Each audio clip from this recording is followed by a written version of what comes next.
NRI अगर आप हैं या फिर बनने वाले हैं तो इंडिया में कौन सा एनआरआई अकाउंट खोलना चाहिए, ये सवाल हमेशा आपके मन में आता होगा। हर बैंक कहता है कि भाई हमारे पास सबसे अच्छा रेट है, सबसे आसान सर्विसेज हमारी ही हैं। लेकिन आखिर सच क्या है? कौन सा अकाउंट असल में आपके काम का है? आज इस वीडियो में हम आपको यही बताने वाले हैं, NRE versus NRO versus FCNR account. और ये भी आपको बताएंगे कि इंडिया के टॉप बैंक्स कौन से हैं जो एनआरआईज के लिए बेस्ट है और किसका क्या फायदा है। तो वीडियो के साथ आपको एंड तक बने रहना है, क्योंकि हम आपको सबसे पहले तो अकाउंट के बारे में बताएंगे, फिर बताएंगे कि कौन सा बैंक आपके लिए बेस्ट है। उसके बाद आप डिसाइड कर सकते हैं कि भाई कौन सी चीज आपके लिए कैसे काम करने वाली है। ठीक है, तो चलिए फटाफट आपको सब कुछ बता देते हैं एकदम ईजी लैंग्वेज में। नमस्ते, मेरा नाम है नेहा उपाध्याय और आप देखना शुरू कर ही चुके हैं एनबीटी टेक इन। तो भाई इससे पहले कि हम बैंक्स की बात करें, समझ लेते हैं कि एनआरआई अकाउंट्स के कितने टाइप होते हैं। तो पहला टाइप है एनआरई, यानी कि नॉन रेजिडेंट एक्सटर्नल अकाउंट। अब देखिए ये ना फॉरेन इनकम इंडिया लाकर रखने के लिए होता है। पैसा रिपेट्रिएबल है, मतलब कभी भी इंडिया से बाहर भेजा जा सकता है। इसके अलावा इंटरेस्ट टैक्स फ्री है इंडिया में। ठीक, अब बारी आती है एनआरओ की, यानी कि नॉन रेजिडेंट ऑर्डिनरी अकाउंट की। अब देखिए इंडिया में जो इनकम है, जैसे रेंट से जो पैसा आता है, पेंशन से जो पैसा आता है, या फिर जो डिविडेंड है, वो सारी चीजें इसमें इंक्लूड होती हैं।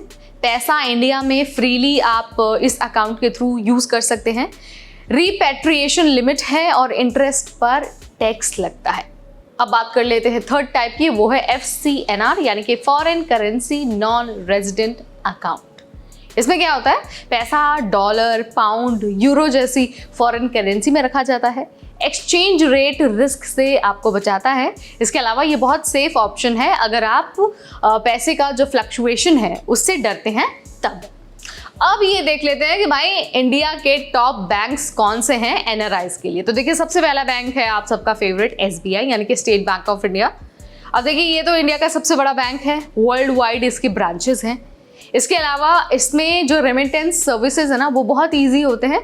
इंटरेस्ट मिलता है 6 से 7% तक एनआरई डिपॉजिट पर। ठीक, इसके अलावा एसबीआई बहुत सेफ बैंक है और ट्रस्टेड ऑप्शन भी है, स्पेशली जो मिडिल क्लास एनआरआई हैं उनके लिए।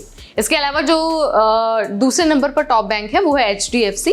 सबसे पहला जो इसकी खासियत है वो है फास्ट ऑनलाइन बैंकिंग। इसके अलावा इसका जो मोबाइल ऐप है वो भी बहुत स्ट्रॉन्ग है। इसके साथ ही आप एचडीएफसी के थ्रू जो मनी ट्रांसफ़र है उसकी फैसिलिटीज़ आपको बहुत क्विकली मिल जाती है, मतलब बहुत जल्दी आप मनी ट्रांसफ़र कर सकते हैं। इसके अलावा ये आपको पर्सनलाइज्ड एनआरआई सर्विसेज भी प्रोवाइड कराता है, स्पेशली गल्फ कंट्रीज़ के लिए। यानी कि अगर आप दुबई में या फिर सऊदी में रहते हैं या फिर वहाँ पर जाकर आप सेटल होना चाहते हैं तो आपके लिए एचडीएफसी बैंक एक अच्छा ऑप्शन हो सकता है। उसके बाद बारी आती है आईसीआई बैंक की। तो देखिए इंटरनेशनल प्रेजेंस इसकी बहुत स्ट्रॉन्ग है। एनआरई और एनआरओ अकाउंट पर अच्छा खासा इंटरेस्ट रेट मिल जाता है। अगर आप फ्रीक्वेंटली ट्रैवल करते हैं तो आपके लिए एकदम बेस्ट है, क्योंकि global tie up ICICI bank का बहुत अच्छा है। इसके अलावा इस लिस्ट में एक्सिस बैंक भी शामिल है। अब देखिए रेट्स जो है ना वो बहुत कॉम्पिटिटिव हैं, अच्छा रेमिटेंस चार्ज मिल जाता है, कस्टमर सपोर्ट इसकी बहुत फास्ट है। इसके अलावा ये उन लोगों के लिए सबसे बेस्ट है जो डिजिटल बैंकिंग प्रेफर करते हैं। उसके बाद बारी आती है कोटक महिंद्रा बैंक की। तो देखिए इसकी सबसे पहली जो खासियत है वो तो यही है कि इसकी सर्विसेज एकदम प्रीमियम लेवल की होती हैं। इसके अलावा जो हाई नेट वर्थ के एनआरआईज है ना, उनके लिए ये बहुत अच्छा बैंक ऑप्शन है। इसके अलावा ज़ीरो बैलेंस ऑप्शन भी अवेलेबल है। कुछ जो बहुत सारी स्कीम्स हैं उनमें आप चेक कर सकते हैं। अब देखिए इसके अलावा बेस्ट बैंक्स की अगर हम बात करते हैं तो यस बैंक और इंडसइंड बैंक का अगर हम नाम न ले तो आई थिंक ये तो गलत होगा। अब देखिए इन दोनों ही बैंक्स में जो इंटरेस्ट रेट है ना वो थोड़े हाई ऑफर होते हैं। रिस्क थोड़ा सा ज़्यादा है क्योंकि ये कंपैरेटिवली छोटे बैंक्स हैं, लेकिन यस बैंक और इंडसइंड बैंक आप अपने बकेट लिस्ट में रख सकते हैं, क्योंकि ये भी एनआरआईज के अकॉर्डिंग बहुत अच्छा बैंक है। ठीक है, अब सवाल ये आता है कि भाई आपके लिए कौन सा बैंक सही है, क्योंकि मैंने तो सबके फ़ायदे बता दिए।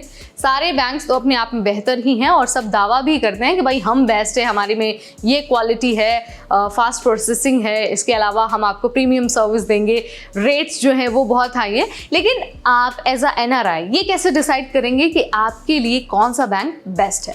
तो देखिए अगर आपको सिर्फ सेफ्टी चाहिए और आपको सिर्फ भरोसा चाहिए तो आप SBI या फिर HDFC को चुन सकते हैं, आपके लिए बेस्ट है।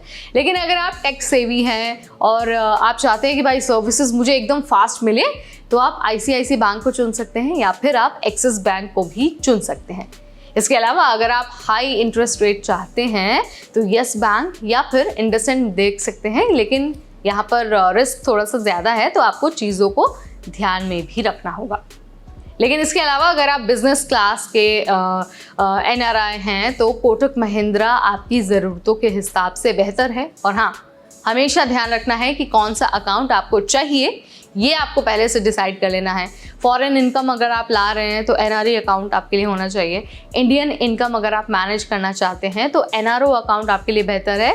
और डॉलर और पाउंड में अगर आप अपनी सेविंग्स को, अपने पैसों को रखना चाहते हैं तो फिर उसके बाद FCNR अकाउंट आपके लिए बेस्ट है। अब देखिए, कुछ ऐसी चीज़ें हैं ना जिनका ध्यान रखना बहुत ज़रूरी है। सबसे पहले तो आपको जो इंटरेस्ट रेट है ना, उनको कंपेयर करते रहना चाहिए क्योंकि हर साल ये बदलते रहता है। इसके अलावा रेमिटेंस चार्जेस और जो एक्सचेंज रेट है उसके बीच का जो मार्जिन है वो आप चेक करिए। अब देखिए, आपको ये भी चेक करना है कि भाई 24/7 ऑनलाइन बैंकिंग और कस्टमर सपोर्ट अवेलेबल है भी या फिर नहीं है, क्योंकि ये बहुत ज़रूरी होता है। अगर आप इंडिया से बाहर हैं और आप कॉन्टैक्ट करना चाहते हैं, आपको इन्फॉर्मेशन चाहिए, तो आपको ये सारी चीज़ें चेक करनी ही होंगे। तो यहाँ पर मैंने आपको बैंक्स के बारे में भी बता दिया है, अकाउंट के बारे में भी बता दिया है और ये भी बता दिया है कि आप अपने लिए बेस्ट बैंक और अकाउंट का चुनाव कैसे कर सकते हैं। तो आप मुझे कमेंट के जरिए बताइए कि क्या आपको ये जानकारी हेल्पफुल लगी, अच्छी लगी, पसंद आई। अगर हाँ, तो आप चैनल को सब्सक्राइब कर दीजिए, बेल आइकन को प्रेस कर दीजिए ताकि जैसे ही कोई अपडेट आए सबसे पहले आप तक इन्फॉर्मेशन पहुंच जाए। Till then, this is me Neha Upadhyay, signing of.